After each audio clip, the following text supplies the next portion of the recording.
ধরনের তোলাবাজি নয়, দাদাগিরি নয়, একেবারে স্পষ্ট বার্তা যে অভিযোগগুলোকে সামনে রেখেই মূলত একটার পর একটা তৃণমূল কংগ্রেসের নেতা এবং তাদের কাউন্সিলররা গ্রেফতার হচ্ছেন, বিধায়করা গ্রেফতার হচ্ছেন। গ্রেফতার করা হলে এবার তৃণমূলের কাউন্সিলর সব্যসাচী দত্তকে তোলাবাজির অভিযোগে গ্রেফতার করা হয়। সব্যসাচীকে সৈকত আমার সহকর্মী এই মুহূর্তে আমার সঙ্গে রয়েছে, বিষয়ের বিস্তারিত জানবো। সৈকত, ঠিক কোন কোন অভিযোগগুলোকে সামনে রেখে গ্রেফতার করা হয়েছে সব্যসাচী দত্তকে, এখনো পর্যন্ত কি খবর পাচ্ছ?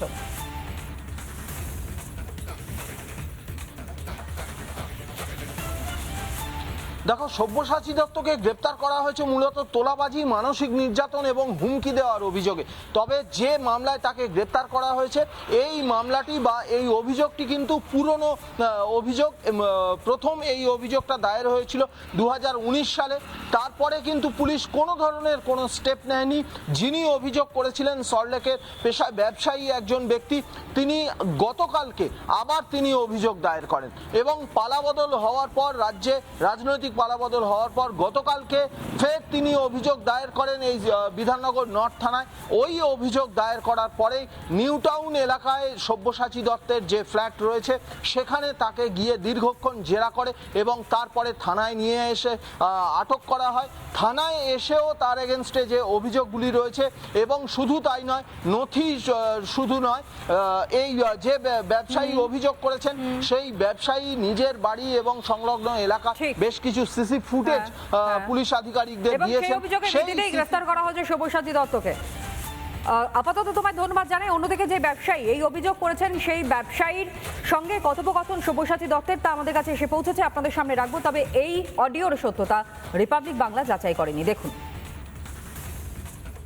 হ্যাঁ, সব্যসাচী দত্ত। হ্যাঁ দাদা বলুন। বলছি, আমি একজনের থেকে লোন নিয়ে নিয়েছি। আমি বলেছি 12 তারিখ বিকেল 5টার সময় আপনাকে পৌঁছে দেবো।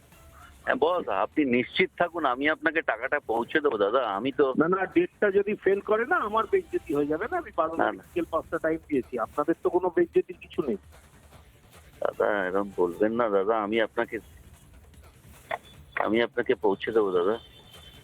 না, 12 তারিখ বিকেল 4টে আপনি বলেছেন, আমি 5টা, আপনি বলেছেন 2টো, আমি বলেছি আপনাকে 4টে, আমি সেই জন্য তাকে টাইম দিয়েছি 5টা। আচ্ছা, আমি এটা যেন ফেল না হয়। ফেল হলে কিন্তু দেখবেন আমার চেয়ে বড় খারাপ কেউ হবেন আপনার কাছে, আমি বলে দিলাম। দাদা আমি আপনাকে বলছি তো দাদা, করে দেবো। আপনি তার জন্য যার কাছে খুশি যেতে পারেন। শ্রীরাধা হাজব্যান্ড কেন, আপনি মমতা ব্যানার্জিকে বললেও আমার কিছু না, কেন তিনি জানেন। দাদা আমি কার কাছে যাবো দাদা? কারো কাছে তো যাইনি। না, আপনি কালকে শ্রীরাধার হাজব্যান্ডকে বলেছেন তো? না, ওর কাছে কি বলেছি?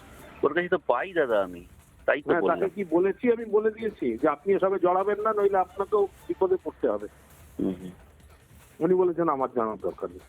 আচ্ছা, ঠিক আছে, ঠিক আছে।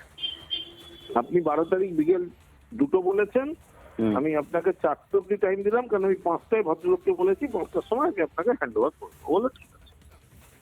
নানা ধরনের কন্টেন্ট দেখার জন্য লাইক করুন, শেয়ার করুন আমাদের ফেসবুক পেজ, সাবস্ক্রাইব করুন আমাদের ইউটিউব চ্যানেল। পাশাপাশি অন্যান্য ব্রেকিং নিউজের জন্য অবশ্যই চোখ রাখুন রিপাবলিক বাংলায়।